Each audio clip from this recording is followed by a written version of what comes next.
오늘은 누가복음 강의 30번째 시간으로 누가복음 7장 24절에서 35절을 통해서 춤추지도 울지도 않는 사람이라는 제목으로 하나님의 말씀 증거하도록 하겠습니다.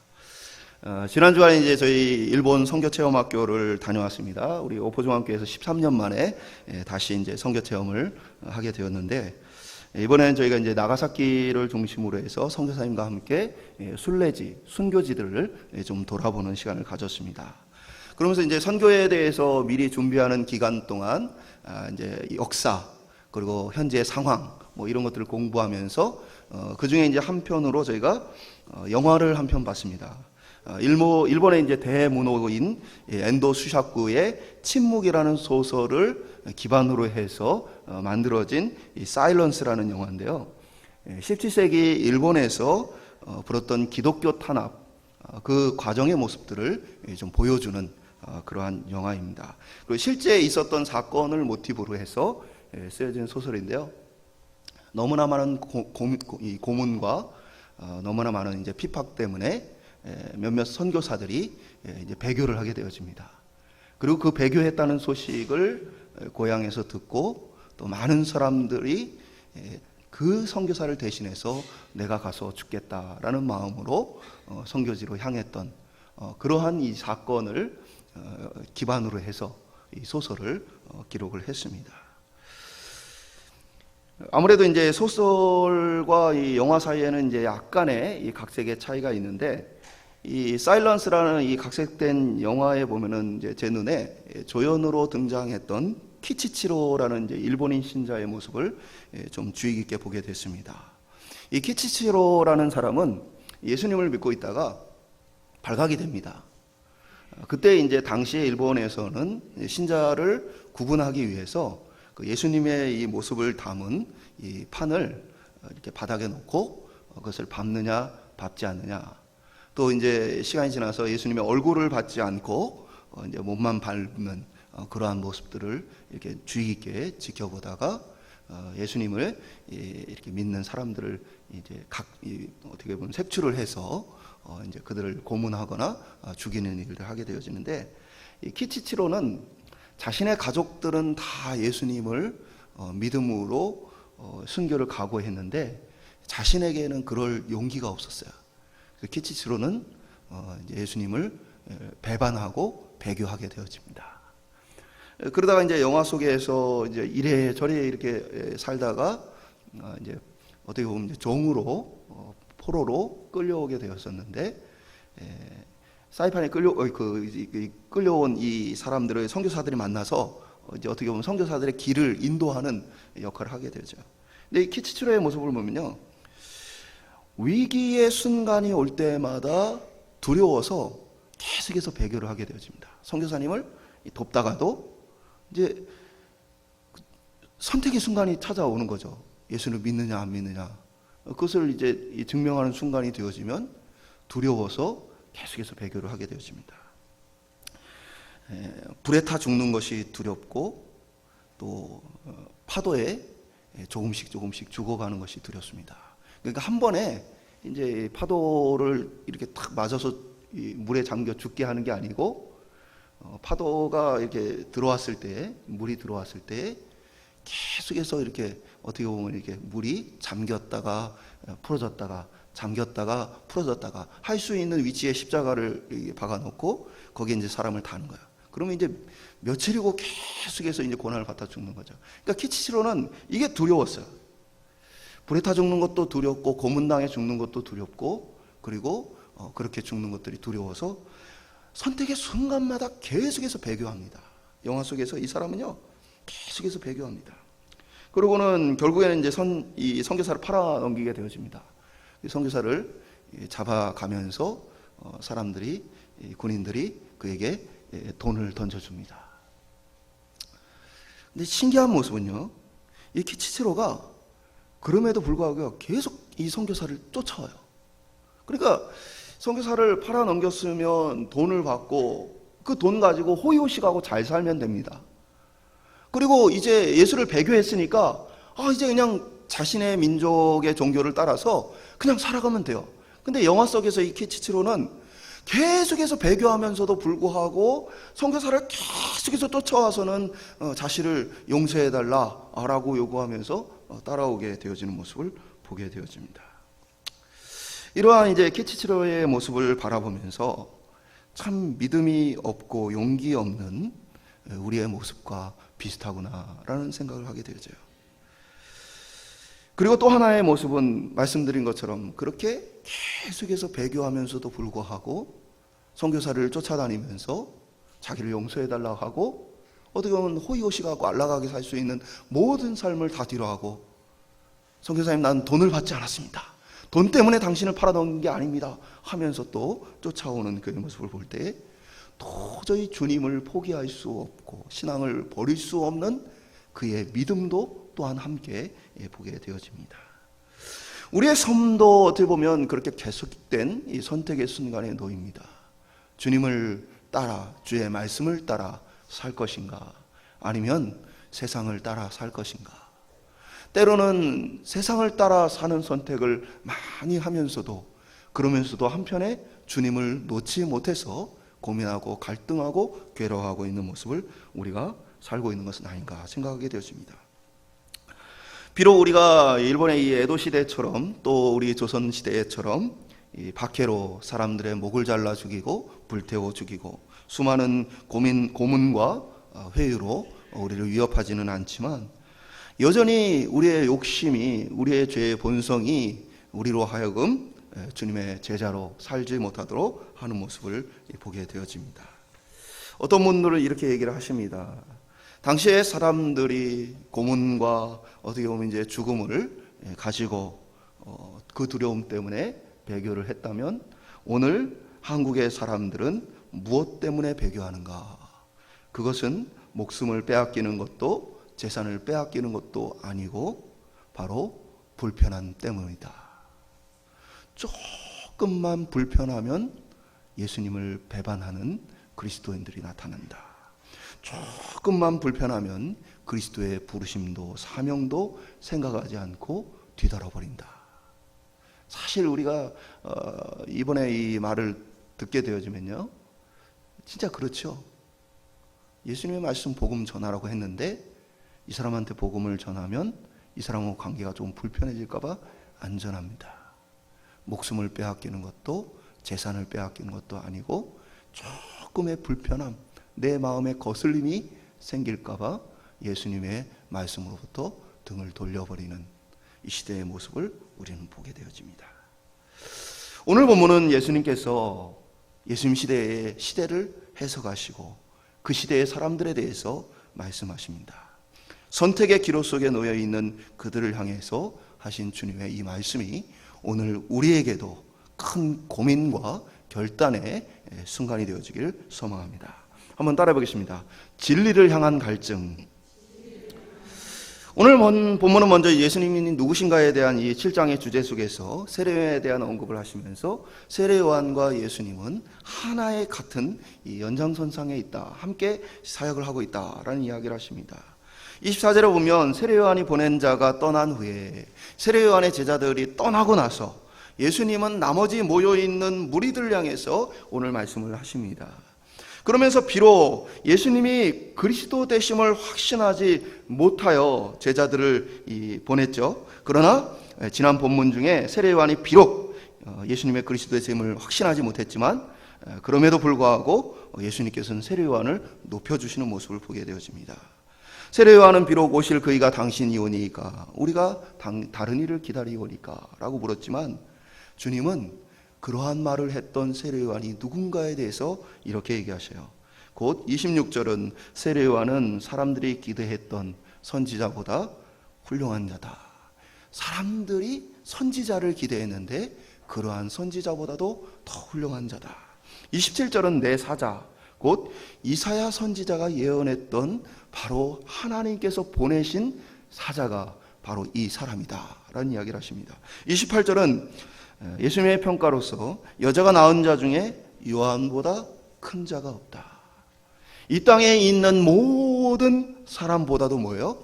요한은 큰 자다, 뛰어난 자다 라고 이야기를 하십니다. 물론 이제 천국에 있는 자들과 비교해서는 그 요한보다 다 크다고 말씀하신 것은 우리가 구원을 얻고 또 성령으로 말미암아 변화를 얻게 되어지면 영광스러운 존재로 바뀌어지기 때문에 이 땅에 존재하고는 또는 비교할 수 없는 그러한 상태에 있다는 것을 또한 말씀해 주시기도 합니다. 그러면서 세례 요한을 따랐던 사람들을 향해서 그렇게 얘기를 하시고 29절은 보다 이제 구체적으로 모든 백성과 세리들이라고 세례 요한을 따랐던 사람들에 대해서 이야기를 합니다. 근데 이 사람들의 특징은 뭐냐? 세례 요한을 따랐던 사람들의 특징은 그들이 영적인 갈증을 느끼고 있었다는 것입니다. 그 예수님이 비유로 얘기를 하시는 거죠. 속담으로 얘기를 하신 겁니다. 너희가 뭘 보려고 광야에 나갔느냐? 바람에 흔들리는 갈대냐? 그 당시에 이제 그 요단강 주변으로는 이제 갈대 숲이 있었기 때문에 그거는 그냥 평범한 그냥 아름다운 풍경입니다. 너희가 그런 멋지고 아름다운 일상의 풍경을 보고자 요단강에 갔냐? 그게 아니지 않느냐라는 말씀하시는 거예요. 그러면서 또 하나는 너희가 무엇을 보려고 나갔느냐? 부드러운 옷 입은 사람이냐? 화려한 옷을 입고 사치하게 지내는 자는 왕궁에 있느니라. 그러니까 그들이 뭘 보려고 세례 요한이 세례를 주던 광야에 나갔느냐? 훌륭한 어떤 사람, 어떤 부유하고 능력 있는 사람을 만나러 그곳에 간 것이 아니지 않느냐라고 하시면서 너희들이 바로 선지자를 보기 위해서 그곳에 나갔던 것이 아니냐라는 이야기를 하십니다. 한마디로 얘기해서 백성과 세리들은 영적인 갈증 때문에 하나님의 말씀을 듣고자 했고 하나님의 말씀을 행하시는 이들을 보고자 했기 때문에 선지자가 있는 광야 세례 요한을 만나기 위해서 그들이 갔다라고 말씀을 하고 있는 것입니다. 말라기 선지자 이후에 약 400년 동안 선지자가 등장하지 않고 하나님의 말씀이 새롭게 전파되어지지 않습니다. 종교적으로는 타락해서 예루살렘 성전과 그곳에 있는 제사장들을 통해서 어떠한 이 거룩한 것들을 기대하기가 어려워졌던 시대입니다. 그래서 많은 사람들이 광야로 나가 살기도 했습니다. 그러니까 세례 요한이 광야에 세례를 주기 때문에 세례 요한을 보기 위해서 간 사람들도 있지만 역사적인 기록에 보면 예루살렘을 아예 떠나서 광야 속에서 사람들이 살아가는 에센이라는 경건한 공동체 생활을 하는 사람들이 있기도 했다는 거예요. 그러니까 그들의 공통점은 무엇이냐면 영적인 메마름과 갈증을 느낌으로 광야까지 나가 살고 광야의 세례 요한을 보기 위해서 그들이 나갔다는 것을 보게 되어집니다. 그런데 이 영적으로 갈급함을 느끼고 갈증을 느꼈던 이 사람은 아이러니하게 제사장이나 바리새인과 같은 종교적인 열심이 있는 사람, 하나님의 말씀인 성경을 잘 알고 있다고 여겨지는 사람이 아니라 백성과 세리였다는 거예요. 무지한 백성과, 그리고 세리는 무엇입니까? 세리는 오히려 배반자와 정말 이 죄인이라고 여겨졌던 이 이스라엘의 영적 공동체에서 받아들일 수 없는 유다의 공동체에서 외면당하고 있는 악한 자들이라고 여겨지는 이 세리들이 영적인 갈증을 느끼고 있었다는 것입니다. 하나님의 보좌에서 가장 멀리 떨어져 보이는 그들에게는 영적 갈망이 있는데 반대로 이 바리새인과 지도자들에게는 영적인 갈증이 없었다는 것을 보게 되었습니다.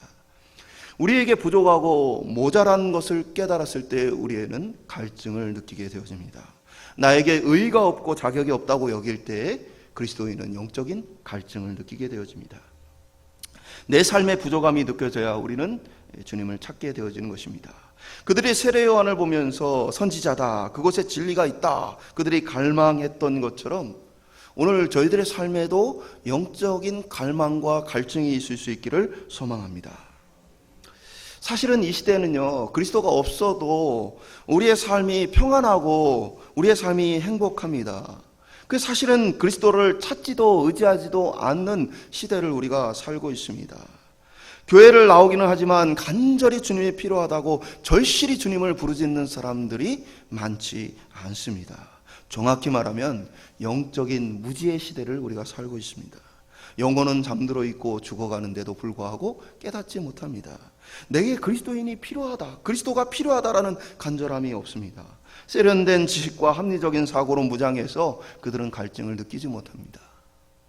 마치 제사장과 바리새인들이 그들 나름대로의 지식을 갖고 있고 그들 나름대로의 아주 견고한 자기의 기준을 가지고 살아갈 때 자신들이 부족하다, 그리스도가 필요하다, 변화가 필요하다라는 사실을 느끼지 못했던 것처럼 이 시대의 많은 사람들이 나에게 영적 변화가 필요하다는 사실을 깨닫지 못한 채 살고 있습니다. 저와 여러분이 우리 자신의 영적인 무지함을 깨달을 수 있기를 소망합니다. 그래서 영적 갈망을 가지고 광야로 나가 회개하고 말씀을 듣고 그리스도로부터 멀어졌던 우리 자신이 그리스도를 만날 기회를 얻을 수 있기를 소망합니다. 제가 이제 선교제들을 적지 않게 이렇게 다녔습니다. 한 중국의 시골 지역에 가게 되었을 때 저희가 이제 가기 전에 이제 저희와 함께하는 목사님이 조선정 목사님이 연락을 이제 그 지역에 했겠죠.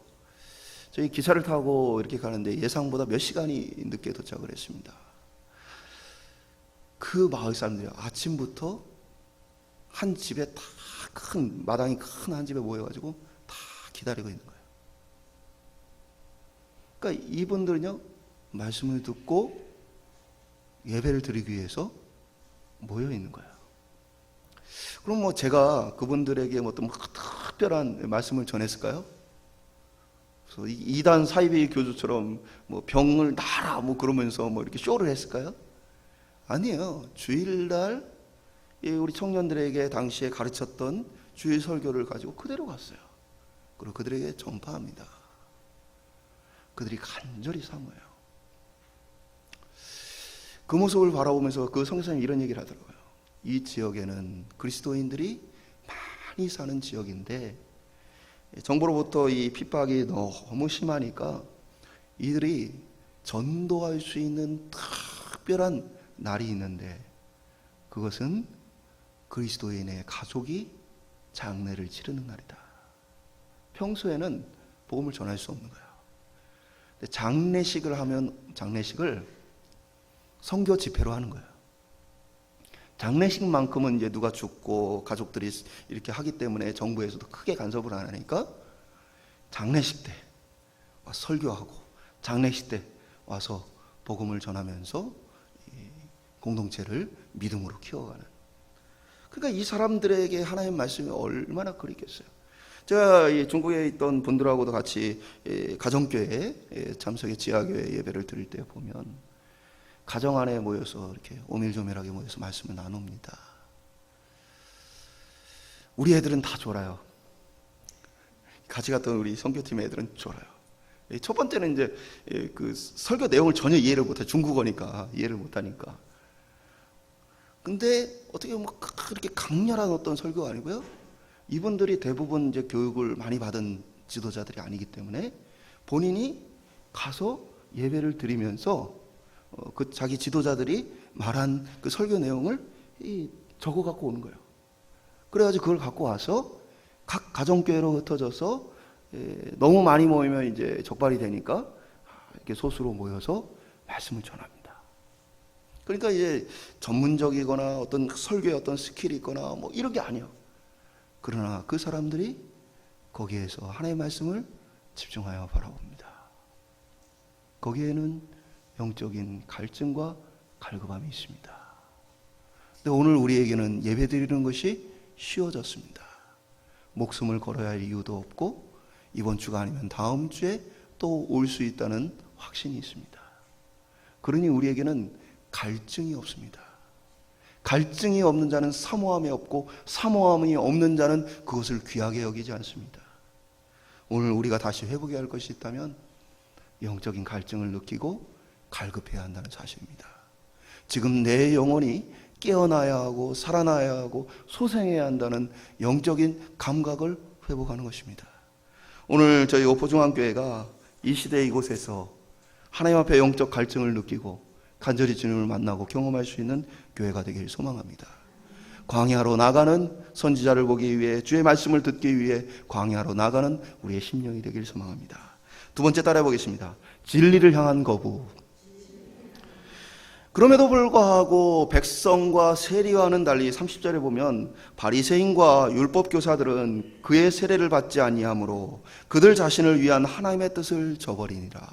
세례 요한을 보냄으로 그리스도를 맞이할 준비를 하게 하셨는데, 그들을 사랑함으로 하나님이 그들을 향한 놀라운 은혜를 베풀어 주셨는데, 바리새인과 율법 교사들은 하나님이 그들을 위해 베풀어 줬던 하나님의 뜻을 저버렸다라고 기록하고 있습니다. 문제가 뭐였을까요? 주님은 그것에 대해서 진단하십니다. 너희의 문제가 무엇이냐? 이 시대의 문제가 무엇이냐? 주님은 말씀하십니다. 그것은 세례 요한이나 예수님의 어떤 선교와 행하시는 사역의 문제가 있던 것이 아니다라는 것들을 말씀하십니다. 오히려 그것은 그들 자신의 태도 때문이었다라고 말씀하십니다. 31절에 보면 이 시대 사람을 무엇으로 비유할까? 32절을 통해서 두 가지 비유를 하십니다. 장터에 놓는 아이들의 비유 속에 하나는 장례식 놀이를 하는 것, 하나는 결혼식 놀이를 하는 것을 함께 비유로 합니다.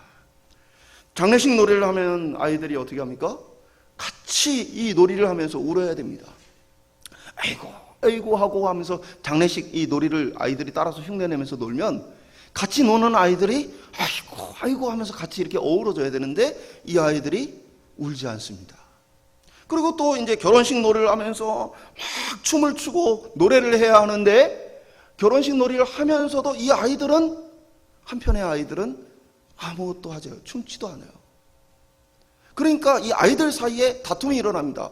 야, 이렇게 우리가 즐겁게 노는데 너희들이 왜 반응하지 않냐? 너희들이 춤추지도 않고 울지도 않으니까 지금 이게 놀 수가 없잖아! 라고 아이들이 싸우는 이 모습을 가지고 주님 말씀하십니다. 그러면서 조금 더 구체적으로 33절에 이제 한글 성경에는 번역이 안 됐지만 원문에는 왜냐하면 이라는 얘기 있습니다.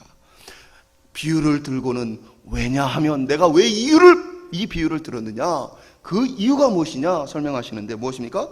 세례 요한이 와서 떡도 포도주도 마시지 않으니까 저 사람 귀신 들렸다라고 비난하고 외면합니다. 그리고 예수님이 와서는 떡과 포도주를 드시고, 그러니까 사람들이요, 야, 먹기를 탐하는 자다, 아주 세속적인 인간이다 라고 얘기를 합니다. 그리고 말씀드린 것처럼 예수님은 세리와 함께 그의 집에 들어가십니다. 세리 마태를 제자로 삼기도 하고, 나중에 보면 삭개오의 집에 가기도 하십니다. 그러니까 예수님이 죄인들과 어울리는 모습을 봤을 때 그들이 어떻게 비난하는 거예요? 먹는 거 좋아하고 대접받기를 좋아하니까 저 세리의 집에, 저 집에 가서 먹고 대접받는구나 하고 예수님을 외면한 거예요. 그러니까 예수님 말씀은 뭡니까? 두 가지의 이 장례와 결혼식의 비유를 들었던 것처럼 세례 요한은 자신을 절제하여 살아가니까 미쳤다고 말하고, 예수님은 사람들과 어우러져 살아가니까 탐욕에 가득 찬 사람이라 비난하게 되죠. 이들의 모습을 보면서 세례 요한이나 예수님의 사역에 문제가 있는 것이 아니라 그 모든 것에 반응하지 않는 그들에게 문제가 있는 것이라고 주님 말씀을 하시는 것입니다. 이렇게 해도 저렇게 해도 그들의 마음은 닫혀 있고 비난만 하고 변화받지 않는다는 것이에요. 이 한 TV 프로그램에 이제 천재 로봇 공학자인 이제 데니스 홍이라는 분이 나왔습니다. 이분이 이제 미국에 있는 학교에서 이제 사역을 하시는데, 이 학교에는 아무나 아무 말이나 할 수 있는 회의를 한 번씩 한대요. 그러니까 이제 토론 주제를 가지고 하는 거예요. 주제를 갖고 있는데 여기에는 이제 아무 말이나 막 해도 돼요. 그래서 이제 이 TV 프로그램이니까 한국의 TV 프로그램이었거든요. 그러니까 한국 이 아나운서 뭐 여러 사람들하고 같이 하면서 주제를 가지고 한번 해봅시다 하고 했어요. 그랬더니 한 사람이 이렇게 하면 어떨까요? 라고 얘기를 하는 순간 주변에 있는 사람들이 비난을 너무 하고 싶은 거야, 그 의견에 대해서. 근데 이 회의의 특징은 어느 누구도 비난을 하면 안 되고 상대의 의견에 대해서 비난을 하면 쫓겨나게 되어 있는 거예요. 그러니까 여기 있는 사람이요, 막 저거는 현실성이 없어, 저거는 경제성이 없어, 저거는 뭐가 문제야 하고 다 비난할 준비를 하고 있는 거야, 한국 사람들이. 그러면서 비난하고 싶은데 하면서 이 참는 모습들이 TV에 나왔어요. 근데 이제 데니송 교수가 이런 얘기를 합니다. 말도 안 되는 이 대화들이 결국에 창의성을 만들게 되어진다. 새로운 것은 그렇게 시작되는 것이다 라는 이야기를 하게 되어집니다. 그러니까 많은 사람들이요, 그 새로운 변화와 새로운 하나님의 역사하심에 참여하기보다는요, 그것 앞에서 지켜보며 비난합니다. 그리스도의 하시는 일이 얼마나 될까? 문제는 없을까? 이렇게 저렇게 평가하고 그러면서 그리스도의 말씀에 순종하지 않습니다. 세례 요한도 그리스도도 다 그들을 위한 하나님의 구원의 방편이었습니다. 그러나 그들이 비난만 할 뿐 참여하지 않게 되어집니다. 그것은 마치 의사가 환자를 치료하는 데 있어서 의학 지식이 전혀 없는 환자가 이렇게 얘기하는 거예요. 나 저 의사는 성격이 별로라서 저 의사는 패스. 야, 저 의사는 외모가 마음에 안 들어서 패스. 저 의사는 실력이 없는 것 같아서 패스. 그러니까 자신이 죽어가는 위중한 상태를 모르는 환자가 아무런 의학 지식도 없이 이것저것을 비판하고 판단하며 평가하며 자신의 치료 시기를 놓치는 것과 같은 그러한 모습을 보고 있는 것입니다. 그리스도의 은혜란 참여하는 것입니다. 예수님께서 이 땅에 오셔서 우리와 함께 하셨던 것처럼 우리도 그리스도의 말씀 가운데로 참여해야 하는 것입니다. 그래서 이 성경은 내가 그리스도 안에 있고 그리스도가 내 안에 있다라고 말씀하시는 것입니다. 그것은 그리스도의 말씀과 내가 분리되어지는 것이 아니고 내가 그리스도의 말씀에 참여하게 되는 것을 이야기합니다. 때로는 많은 설명을 하는 것보다는 참여하는 것을 통해 배우는 것이 나을 때가 있습니다. 우리의 인생이 어디로부터 어떻게 흘러가는지 알지 못하기 때문에 우리는 다 알고 사는 게 아닙니다. 때로는 살면서 알아가게 되어지는 것입니다. 우리의 신앙도 우리가 성경을 다 알고 예수님을 다 알아서 신앙생활을 하는 게 아니고 신앙생활을 하면서 더욱더 그리스도와 그의 말씀을 알게 되어지는 것입니다. 중요한 것은 내가 그 가운데 참여하는 것입니다. 오늘 저희들 가운데 이것 때문에 저것 때문에 여러 가지 이유와 여러 가지 마음의 태도를 가지고 하나님의 말씀과 부르심에 주저하고 있다면 먼저 참여할 수 있기를 소망합니다. 참여함으로써 그 안에 그리스도께서 어떠한 계획과 뜻을 가지고 일하시는지 하나님의 구원의 은혜를 더 깊이 알아가는 저와 여러분 되기를 소망합니다. 세 번째 따라해 보겠습니다. 그리스도 안에서의 증거. 35절은 지혜는 자기의 모든 자녀로 인하여 옳다함을 얻는다. 자기의 모든 자녀라는 이 표현은 이 지혜를 따라가는 사람을 이야기하는 것입니다. 그러니까 오늘 본문의 맥락 속에서는 세례 요한의 가르침, 그리스도의 가르침, 그것을 따라가는 사람들을 얘기해요. 그들은 결국 뭐예요? 그 변화된 모습을 통해서 옳다함을 인정받게 되어진다는 거예요. 그러니까 지금 어떻게 보면 바리새인과 율법 교사들은 이것 때문에 안 되고 저것 때문에 안 되고 미쳤고 먹보고 하고 있는 모습 속에서 주님 말씀하시기를 무엇이 옳은지는 나를 따르는 사람들의 변화된 모습을 통해서 너희가 무엇이 옳은지를 알게 될 것이다 라는 이야기를 오늘 하고 계신 것입니다. 결국 결과를 통해 증명되어질 것이다 라는 이야기를 하신 겁니다. 세례 요한을 따랐던 사람들의 모습과 그리스도의 모습을 따르는 이 사람들의 모습을 통해서 옳다, 이것이 옳은 것이다 라는 것이 증명될 것이다. 마태복음은 이것을 그들의 열매로 알리라 라고 말하고 있습니다. 반드시 열매를 통해 결과가 드러나고 나타나게 되어질 것이다. 우리의 신앙은 변화를 통해 반드시 나타나게 되어집니다.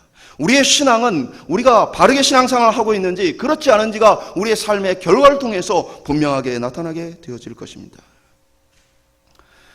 우리의 가는 길이 당장의 결과가 나오지 않더라도 그러나 우리는 우리의 삶의 변화에 대해서 생각을 해봐야 합니다. 10년을 믿고 20년을 믿었는데도 신앙의 변화가 없다면 지금 내가 믿고 있는 이 방식에 문제가 있는 것은 아닌가 돌아봐야 합니다. 그리고 빨리 우리 자신을 돌이켜 신앙의 문제를 해결해야만 합니다. 제가 이제 우리 오포종합교회에서 일본을 이제 2번 다녀오고 그리고 이제 다른 교회에서 또 사역을 할 때 일본을 또 데리고 간 적이 있어요. 근데 이제 비슷한 지역을 정확히는 이제 같은 지역을 선교를 했기 때문에 마지막 이렇게 가는 날 그 당시에는 이제 지금처럼 이제 저가항공사가 없어서 항공료가 굉장히 비싸서 배를 타고 부산에서 배를 타고 이렇게 일본 선교를 했었는데 이 항구까지에서 저희 숙소에서 항구까지가 그렇게 멀지 않았어요. 이제 걸어서 이렇게 가면 한 10분에 15분 정도 되면 갈 수 있는 거리였습니다. 그러니까 이제 버스를 타도 뭐 갈아타거나 버스를 타도 버스 타는 데까지 걸어가고 뭐 이러는 것 때문에 그냥 짐을 가지고 아침에 천천히 이렇게 걸어가자 하고 갔습니다. 다들 나를 따라라, 내가 길을 안다 하고 갔어요. 15분이 지났는데 항구가 나오지 않습니다. 20분이 지났는데 항구가 나오지 않습니다. 배 시간은 점점 다가옵니다. 마지막 날 이제 한국으로 돌아가야 되는 날이니까. 그래서 제가 물어봤어요. 여기 어디냐?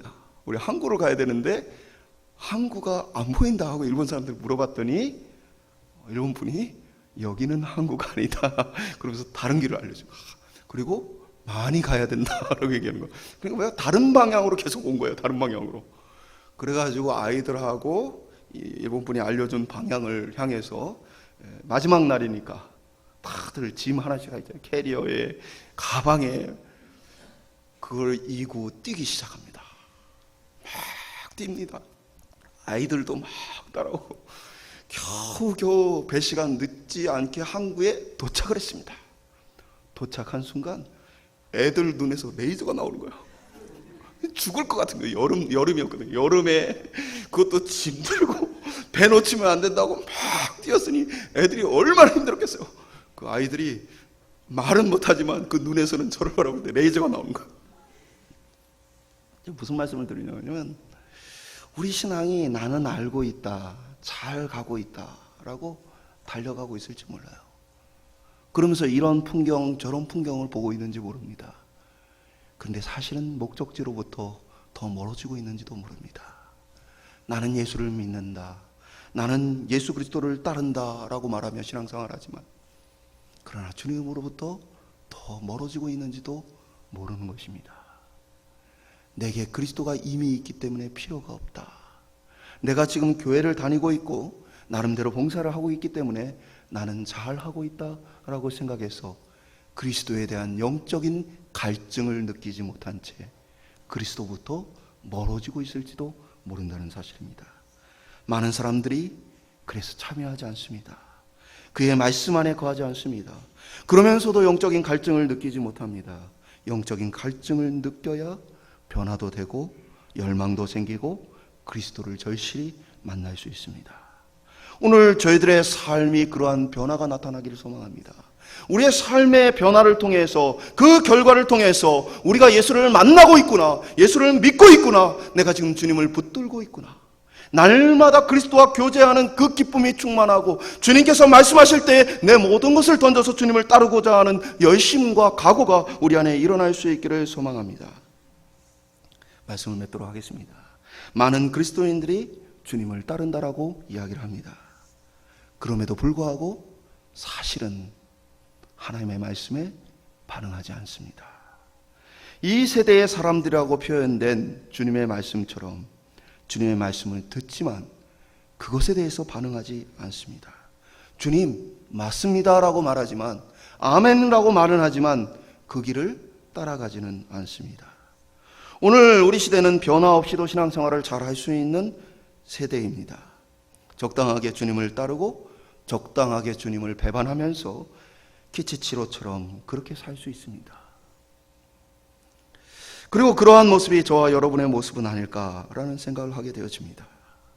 제가 일본에서 참 은혜가 됐던 순간이 있는데, 그 일본에 저희가 이제 순교 체험지를 이제 좀 다니면서 처형장을 이제 가게 됐습니다. 처형장은 예수 믿는 사람들을 적발하면 그 사람들 이제 불에 태워 죽이거나 아니면 이제 목을 베서 죽이는 처형장입니다. 처형장이 그렇게 크지도 않습니다. 이제 야외죠. 그 처형장에서 이제 선교팀이 한번 그 고백을 하고 이 목을 잘리는 실제로 자르지는 않고 잘리는 이제 신용을 합니다. 근데 제가 이제 칼을 들고 우리 성도님 목을 자르는 역할을 맡았어요. 그리고 이제 우리 팀들이 한 명씩 와서 예수님 믿겠다, 포기하지 않겠다 고백을 하고는 제가 이제 목을 이렇게 자르는 겁니다. 그래서 이 생각이 들었어요. 목사가 이게 몹쓸 짓이구나 생각이 들었어요. 목사가 하는 일이 뭡니까? 예수님을 따라야 됩니다. 예수님 말씀대로 살아야 합니다라고 가르치는 거예요. 그럼 그 사람들에게는 뭡니까? 예수를 믿기 때문에 목이 잘려야 되고 재산을 잃어야 되고 예수님을 믿기 때문에 고난을 당해야 하는 것입니다. 그러니까 목사가 하는 일은 무엇입니까? 이 세상의 행복을 추구하지 말라고 얘기하는 것이고 예수님 없이는 이 세상의 것들을 마음껏 누릴 수 있는데 누리지 못하게 하는 거예요. 목사가 하는 일들은 이 세상에 있는 사람들이 바라보는 행복을 포기시키고 빼앗게 하는 일을 하는 겁니다. 야, 목사가 못된 짓 하는 사람이구나 생각이 들었어요. 그러면서 목사가 하는 이 사역의 영적인 무게를 돌아보게 됐어요. 내가 이 사람들을 행복을 뺏는 사람이구나. 이 사람들이 가진 것을 빼앗는 사람이구나. 이 사람들이 꿈을 빼앗는 사람이구나. 복음이 무엇입니까? 복음이 내가 꿈꾸는 것을 이루어주는 마법입니까? 내가 원하는 것을 주님이 내 종 되어서 열심히 나를 도와서 내 꿈을 펼치는 것입니까? 복음은 그런 것이 아니고 그리스도를 위해서 나의 꿈도 삶도 내어드리는 것입니다. 오늘 저와 여러분 가운데 변화가 일어나길 원합니다. 사일런스 이 영화 마지막쯤에 가면 키치치로가 다시 한번 신앙을 고백해야 하는 순간이 찾아옵니다. 사실 일본은 매년마다 한 번씩 이 마을 사람들을 대상으로 이 일을 했습니다. 그때 배교한 것처럼 보이는 선교사, 이 영화에 보면 선교사가 나중에 어떻게 되면요, 선교팀들이 갖고 오는 물건들을 다 살펴가지고요, 선교, 예수 그리스도와 관련된 물건들을 다 이건 그리스도 거다 하면서 적발하는 일을 합니다. 왜요? 선교사니까 이게 그리스도의 것인지 아닌지 누구보다 잘 알잖아요. 그러니까 성경도 외국어로 되어 있으니까 이 사람들이 그 역할을 해요. 하면서 이건 그리스도의 것, 그리스도의 것. 그러면은 많은 그리스도인들이 그 자리에서 적발당해서 끌려갑니다. 그래서 선교사가 그 고발하는 역할을 해요. 근데 그 선교사가 다 그 영화의 마지막 편에 발을 밟습니다. 예수님의 모습에 발을 밟아요. 선교사 통과. 그리고 키치치로의 순간이 옵니다. 키치치로는 그 어느 때처럼 자신은 배교할 준비가 되어 있는 것처럼 보여요. 그가 머리가 조금 이제 하얘졌어요. 나이가 들어서. 그때 예수님의 그 형상을 밟습니다. 근데 영화를 자세히 보면 키치치로가 그의 엄지발가락을 살짝 들어서 예수님의 얼굴을 피합니다. 그리고 관리가 그 모습을 자세히 지켜보다가 그의 목에 걸려있는 무언가를 빼앗으라고 얘기해요. 그 안에서 십자가가 발견이 되어져요. 그래서 키치치로가 이제 죽게 되어질 때에 그때는 키치치로가 마지막 순간에 배교하지 않습니다. 묵묵히 따라갑니다. 그러면서 이 십자가를 누가 주었느냐 했을 때 그가 고발하지 않고 그 스스로 모든 것을 짊어집니다. 이 키치치로에 대해서 이렇게 영화 속에서 좀 주목해봤던 모습은 바로 그 변화예요. 예수님 때문에 내 어떤 인간적인 욕망과 인간적인 어떤 것들을 포기할 수 없는 두려움과 공포, 그 속에 살았던 그 사람이 주님을 포기하지 않고 배교하고도 또 달려가서 붙들고 그리스도를 포기하지 않았던 그의 삶 가운데 그의 머리가 희끗하게 변해되었을 때 마지막 순교의 길을 걸어가는 모습을 보면서 주님께서 변화시키는 모습, 주님께서 새롭게 하시는 모습, 오늘 저희들 속에 있기를 소망합니다. 오늘 우리의 삶 속에 주님을 향한 변화가 있는 삶, 주님의 말씀에 순종하는 삶이 우리 속에 나타날 수 있기를 주님의 이름으로 간절히 축원드립니다.